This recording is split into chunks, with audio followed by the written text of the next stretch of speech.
Greetings and welcome to this week's episode of UC Weekly News. I'm your host, David Danto, as always, and I'm on the road again this week. I'm actually in Manhattan again, and behind me, over my shoulder, you're seeing that's a preview of Cisco's new Room OS 26. I'm in Cisco's offices today. We're going to be visiting the Pepcom conference in a little while and see if there's anything exciting to look at from all the new products that they're showing over there. But before I get there, my train comes into Penn Station, which is right under Penn 1, which is where the Cisco offices were. So I asked Chris Palermo to come and stop by and have a chat with us and talk about some of the cool things that Cisco announced and that Cisco are doing. So I'll chat with him, and then we'll be at Pepcom. See you in a second.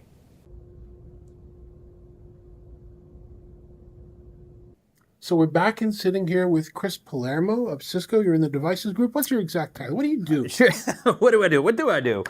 So I'm part of our worldwide collab team, and within there, part of our devices center of excellence. So really spend my days doing anything and everything collab device related, but also a lot of workspace. So here in Penn 1, we've been open 3.5 years and still taking customers in daily. So telling them that whole story of what's going on, how's the office reinvented itself, and what role are our collaboration devices playing there. So let's talk about the office just for a second, because you've been here a lot more than 3 years. But you redid the space around about then. We're looking here at Manhattan at, I guess, that Empire? It is the Empire State Building, yes. Right behind us. And so you get to come up here when you need to.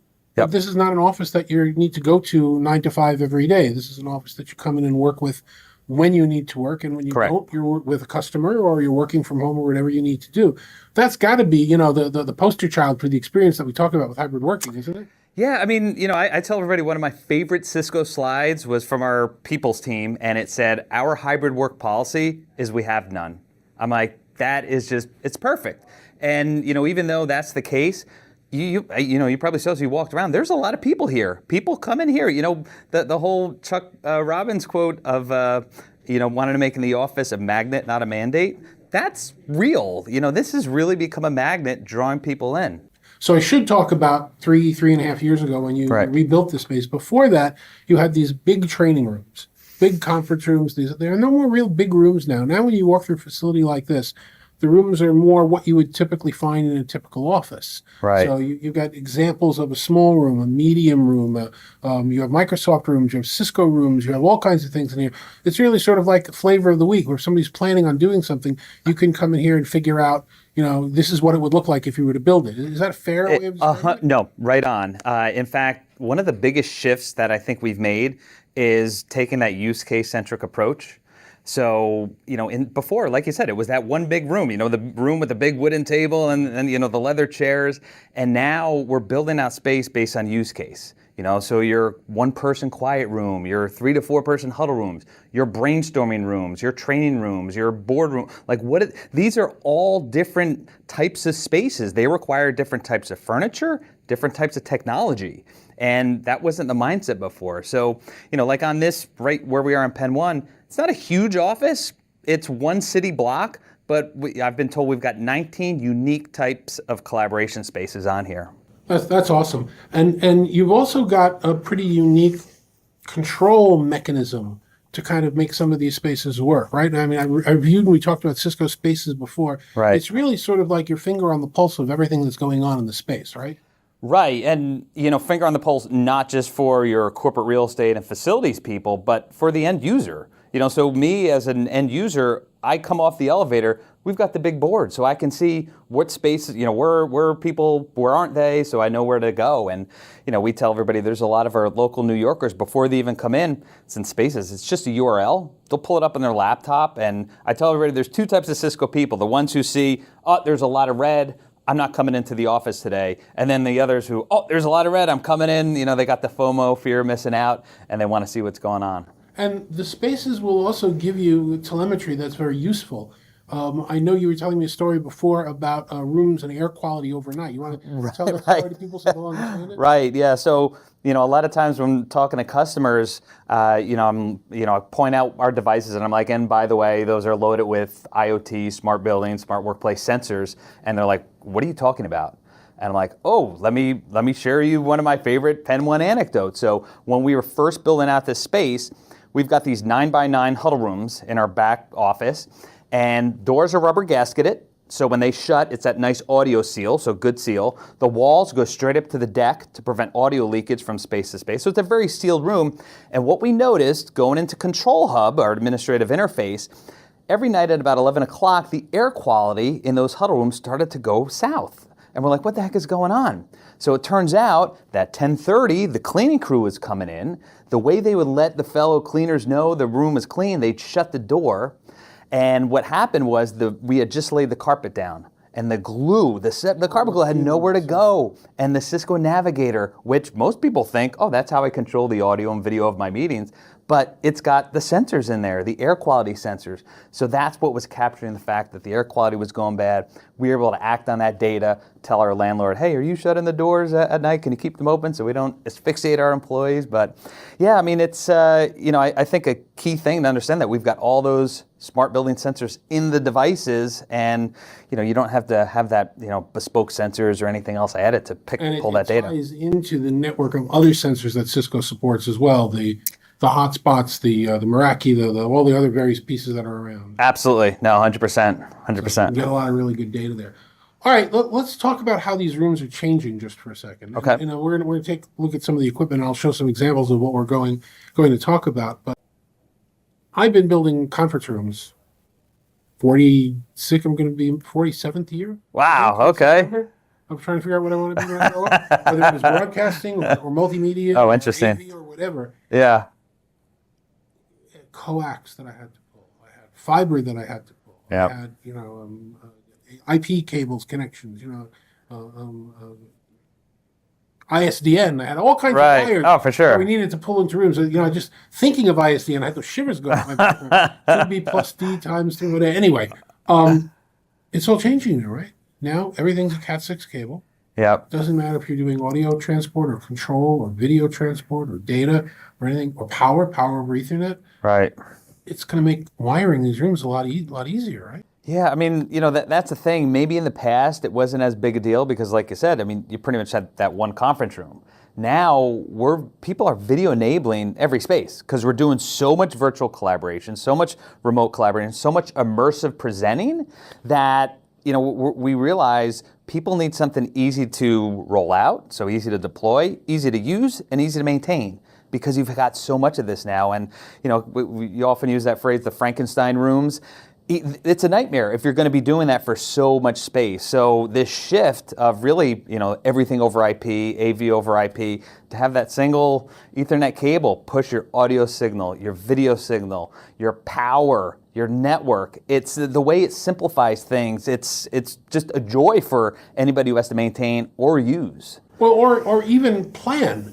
If I'm building a room here at the end of the hall and my budget's done, so I don't have any equipment, I'm not doing the design of the room, but I'm putting the walls in right now. Right. Put Cat6 to where cameras might be, put Cat6 to the ceiling, put Cat6 to the floor, I'm done. Right. I don't ever have to come back and pull wires and reopen the floors again. It simplifies everything. Yeah, no, absolutely. Yeah, and on the power side, all the lighting here, it's all PoE, it's all over the network, low voltage.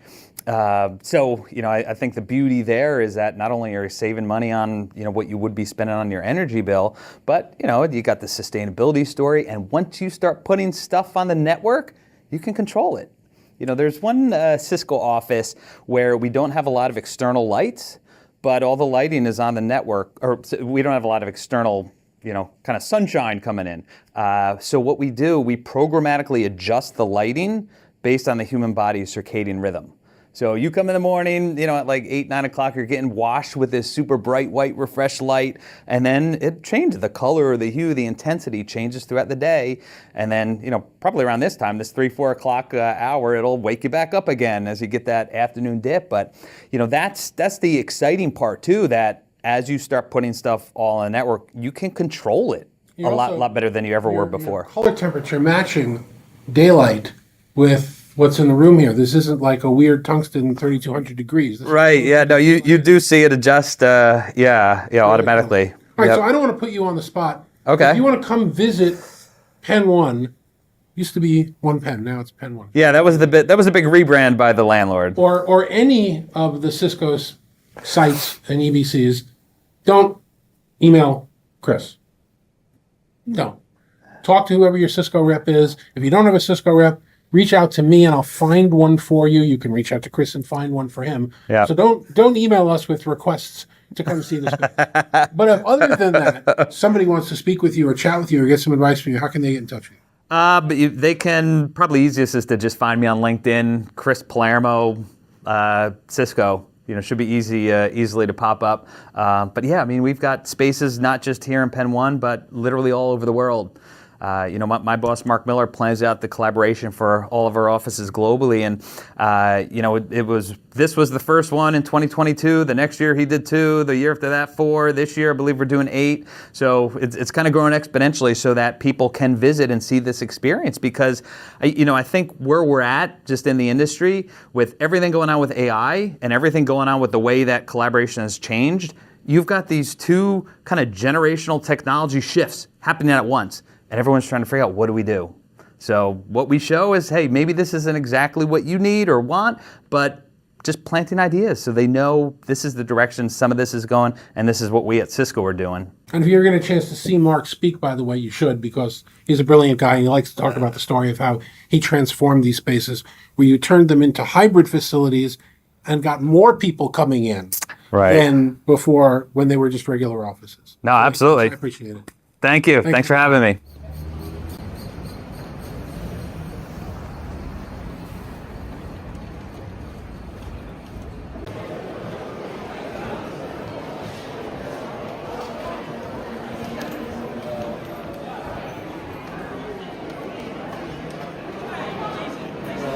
Welcome.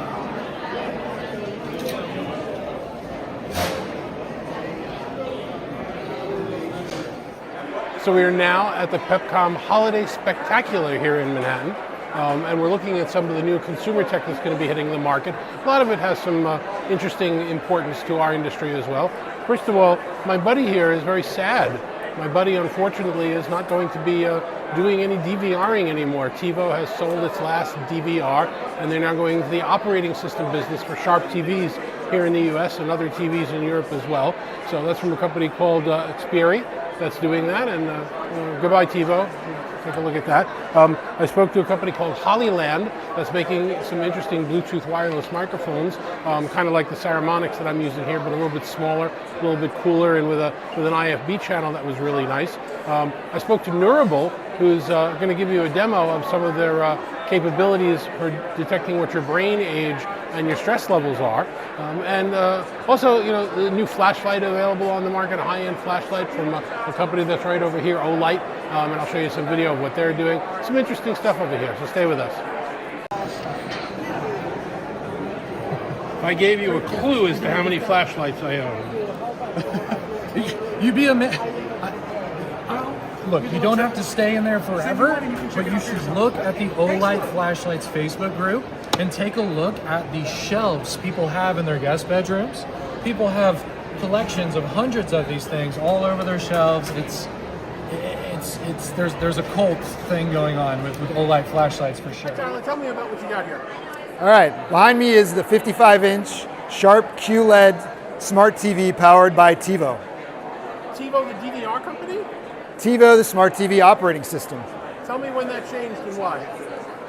TiVo started developing smart TV operating system a few years ago when we launched in Europe in December of 2024. And we just recently entered the US market with Sharp. So this is our first entry into the US market. So it's a transition from what TiVo used to be to what TiVo is. In a lot of ways, yes. TiVo, is now smart TV operating system, but really focused on the same problem, which is connecting users with content, right? There's so many viewing options out there today, especially in streaming. The average person spends 10 minutes trying to figure out what to watch when they sit down on their couch. And so what TiVo has always been about is just connecting users with the right content at the right moment at the right time to help them find, watch, and enjoy it. So people will find it here. What products? Sharp TVs in the US. So for the US audience, you got to look for a Sharp TV for sale at PC Richards, ABB Electronics, and other retailers. And we have many more that are coming soon over the course of 2026. How can people find out more about Xperi? You go to Xperi.com or you go to www.tivo.com to learn about TiVo products.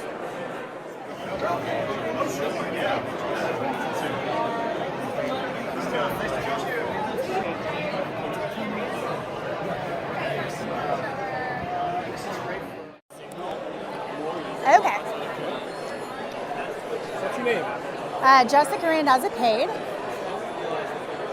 I'm the Vice President of Marketing and Communications for Neurable.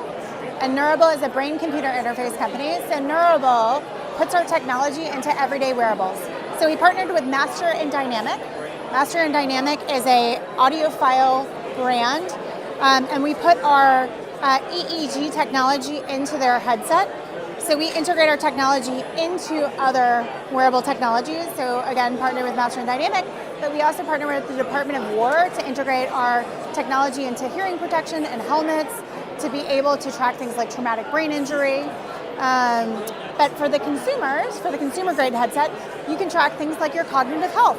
So you can see not only things like how and where you best focus, but you can track things like cognitive decline, mental readiness, mental acuity, things like mental resiliency.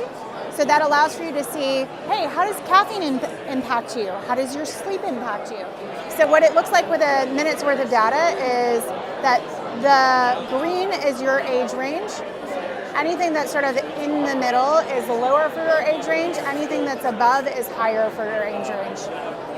So what it looks like is your cognitive speed is on the higher end, as is your ability to handle mental stress. How can people get more information? Yeah, neurable.com.